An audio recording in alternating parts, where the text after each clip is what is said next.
What's up, guys? This is PS with the Spasm channel. This is the Gateway Cup, which is this is the Gateway Cup, and here I'm doing the Tour of St. Louis. This is my day 2 race. After that 71 hours of recovery that I needed, fortunately enough, with Scratch helped me out to recover and be ready for this race. However, my bike on the other side did the opposite of recovery. It broke down more at night. So I don't know how I missed this yesterday. No, yesterday my bike was fine. I'm 100% sure of that. The rings were attached. They loved each other. And then this morning they were just moving in the opposite directions of each other. So they were loose. So I had to do only one lap and go in the wheel pit, get them fixed. We had some good bike mechanics from Big Shark at St. Louis, Missouri. So if you're there, please check them out. They sponsor a lot of cycling races, and I've been there. They're fantastic guys. They're always there. They're always willing to help. So on this, and that's the other reason of why I'm a little bit behind with the group. But at the same time, I don't want to leave a huge gap, because when I jump back on the group after fixing the rings, I wanted to be in a decent position. At the same time, I didn't want to risk injury or crashes to anyone just in case the bike gets worse. So if you know what happened and what I can do to avoid that in the future, please let me know. I replaced these rings about 2 weeks before the race, and so I've ridden the bike for those 2 weeks and I've never had a problem up until this race. They were just loose and rattling all over the place, but I still wanted to do the race. So talking about the wheel pits, when I pulled over there, um, the the officials gave me the option of either pulling out or chasing. They were not going to allow me to jump back in. Um, Nevertheless, they ended up changing their mind. They said, okay, yeah, we're going to allow you to jump back in. Don't repeat this. Any mechanical issues on the bike, you shouldn't be, we should not be experiencing those on a race. And so that was my biggest lesson too on that day. So I'm just sitting at the back, just trying to get along, not to be detached to the group. You can see how far behind I am. I'm not concerned much about my positioning right now. I'm concerned about the safety of myself and everyone around me. So I slow down here, pull out on the side, and another big lesson I learned on this race is that when you're heading to the wheel pit, don't ride your bike, jump off it and push it. And so I was instructed to do that here, push my bike, got there. It took them about a minute to fix it, and that was enough time for the race to for the I mean for the cyclist to go around the loop and come back, and then I'm gonna jump on them. So you'll see here that we're passing pretty quickly, moving close to 30 miles per hour. On the right hand side of the screen, there is the car. They were seeing them. Then I'm just gonna start seeing more and more of them coming through. There's one guy trying to hold on an attack with the second lap, and the trick for me was to jump in on where I took off. So I was at the tail, so I had to try to catch the tail of the peloton. They were really strung out here actually. So I cut the pack here. This is the downhill part of the course, so everybody is fast. And then the course hit a slight uphill and everybody slows down. So everything comes back together. But here I wanted to get maximum speed so that when I hit on that uh, slightly false flat small hill, I can just I can maintain the momentum all the way up to this corner, which is what I ended up doing. And but however, after this corner, again, people, they just put down the power, and so I had to sit in here. I have to sit in behind this gentleman and recover, make sure that my legs are good. I don't push myself too hard. This is the beginning stages of the race, and so I wanted to keep my legs as fresh as possible. Even though I know that I just put in a big effort, my legs took a hit from that. So with a couple of matches down, decided to sit back, recover, knowing very well that being at the back is not the safest thing to do. It's not the wisest thing to do. If you want to win a race, you more like have to be upfront. That helps to avoid crashes. So I slowly moved up. I'll be fast forwarding the video. We have about 15 minutes of this video. So I decided that, you know what, I'm going to move up when I can, when the opportunity comes. Save as many matches as possible to keep the leg as fresh as possible. My heart rate now is dropped down from 180 to 185 to about 178. That was good progress. It means that I'm hiding very well. I kept monitoring it, even though here I'm moving at 36 miles per hour. This is the downhill. Nothing again gives me a good opportunity to recover. Then I saw these two gentlemen. I'm like, okay, I'm just gonna grab a wheel and just sit there for a little bit, get more recovery because I had some plans for this race. After the day before the race, the Tour of Lafayette, I've learned my lessons.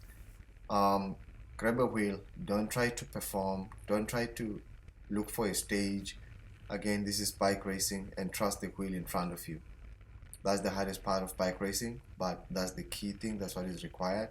So I can see I went out. I saw that this guy is leaving gaps in front of him. I was like, okay, suit you. I know that, but at the same time, I knew that he was going to close it because it's not a big gap and he's costing, which means that there's no attack coming through. So we're just cruising here. I've moved to a little bit on the side of him. We're moving pretty fast and we take this corner, and here we took the corner and I left a gap. Somebody jumps in.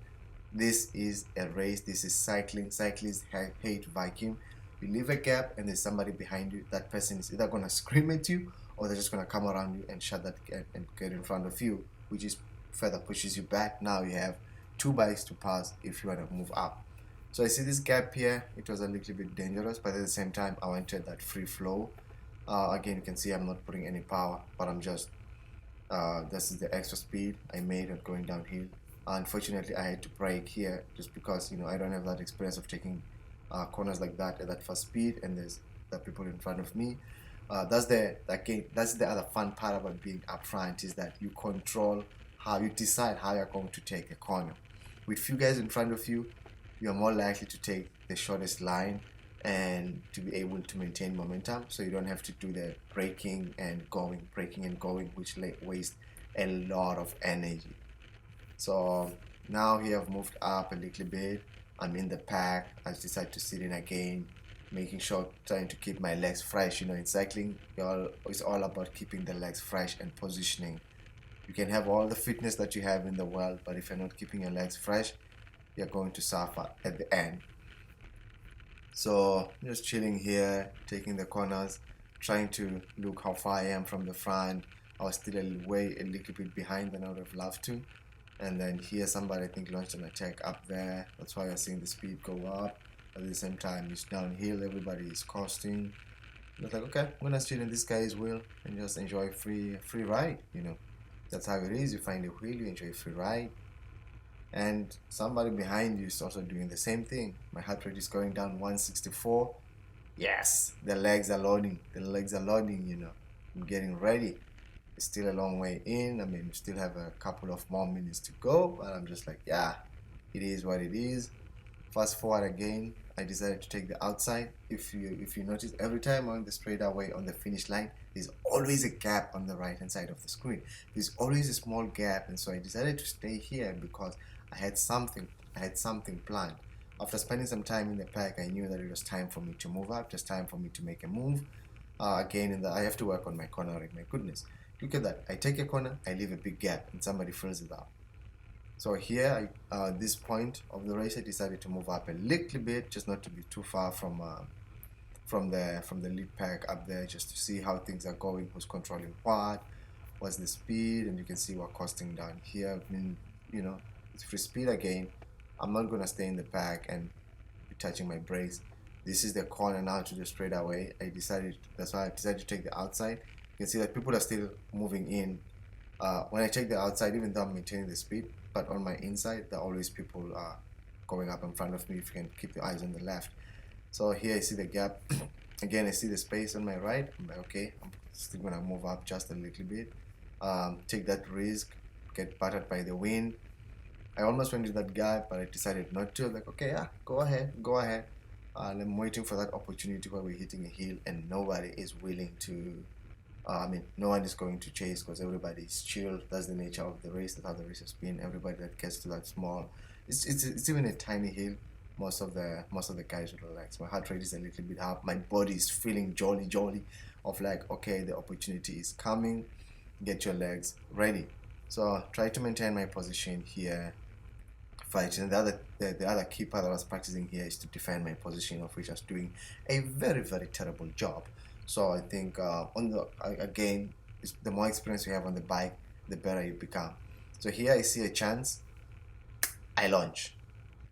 I'm like, okay, and I wasn't even out of the cycle. I was sitting on the cycle, and then I figured out that when you're sitting on the cycle, you sneak up on these guys.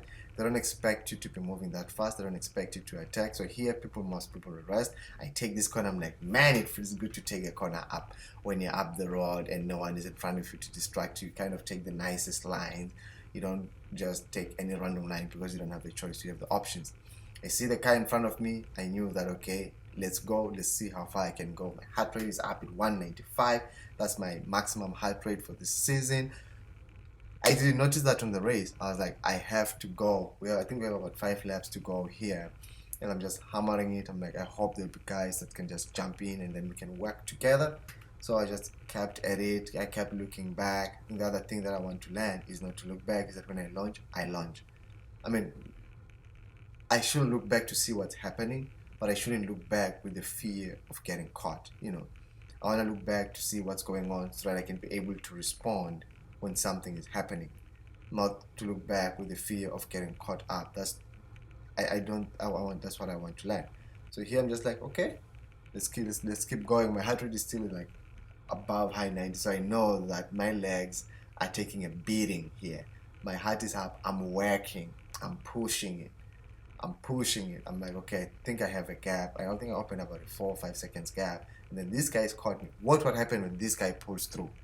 So this guy pulls through, speed goes down, and it went down pretty quickly. I didn't even see it. I wasn't paying attention of what was happening. I was busy watching behind what was going on. And then I looked behind. I saw the guys coming. Look at the speed now. It's 23 miles per hour. We're just going to be, everybody's just going to come around us. Like, it's going to be swam all over. He has done his job. He has killed the attack. He has killed the vibe. We were going. And I don't know why he did that. Either there was nothing left on his legs or what. But that's one thing that I kind of didn't like. But anyway, it's bike racing. It's all tactics. It's tactical. And so guys are coming through. My legs are short. I just told myself, let me find a wheel and hide and stay up front. However, my nerves got a better hold of me in this section. This was a beautiful position. I should have defended this position with everything that I have. But with my nerves, I decided to scoot back, in the moonwalk on the bike. So fast forward again, now it's here. I think this is the last lap. And we are just pumping it, 29, 30 miles per hour. For me, that's pretty quick. So I decided to take the outside lane again because I've seen some space opening, sit behind this guy's wheel. I wasn't paying attention again. The guy kept leaving bigger gaps up front, and by the time I noticed them, most guys were covering those gaps. And by the time I tried to cover the gaps, look at how easy this guy just zoomed past me and he covers that gap. More cyclists are coming in front of me. That was so demoralizing, Again, one thing I have to work on is my mental game, mental game, baba. Because here, I could have covered that gap if I had my mental game strong, but it wasn't there. Anyways, point noted. So now we're going to take this corner to the finish line. I'm still maintaining the outside part, taking the outside, but I'm slow. Look. No pedaling, no pedaling, no pedaling. Now I pedal. That was late. I've already taken the corner. Immediately after I've taken that corner, I should have put down the power and gained the free speed down this hill. I could have been in a better position. So that's the other big lesson here. Then I'm like sprint, sprint, sprint, sprint, sprint, sprint, sprint, sprint, sprint, sprint, sprint. My legs are getting empty. Finish line, baba. And that's it. Thanks for watching.